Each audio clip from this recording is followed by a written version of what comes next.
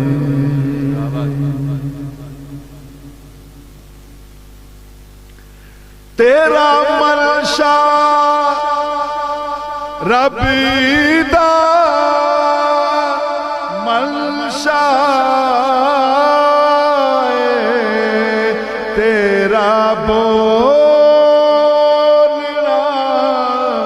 رب دا